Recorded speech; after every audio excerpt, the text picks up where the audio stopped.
What's up, everybody? It's Chris Clark with discgolf.law. I've been getting a lot of questions recently about some professional players that are ending their contracts early. And a lot of times the comment is, how can they do that? They're part of a 5-year deal and it's only year 3. They can't be getting out of their contract yet. There's probably a few possible different things going on. One thing is perhaps the contract term was indefinite or imprecise.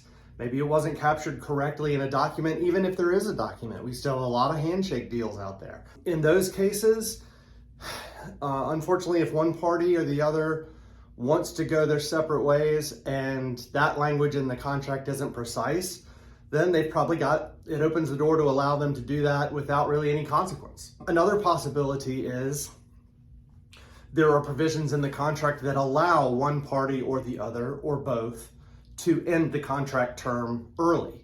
And there would probably be some certain conditions spelled out in there. Perhaps a player doesn't hit certain targets. Perhaps a player could have a clause in there that if they get offered a better deal, their current sponsor has to match it. These are just some ideas of how a contract with a long term could actually end earlier before the stated contract term that's listed in the document. Another important thing to remember is a 5-year contract isn't meant to lock you in a jail for 5 years. Contracts can be broken for a variety of reasons.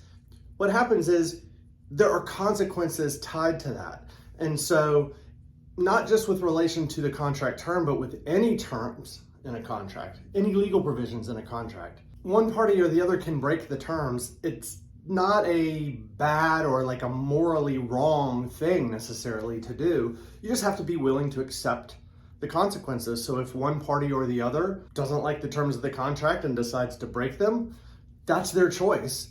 They just have to be willing to live with the consequences.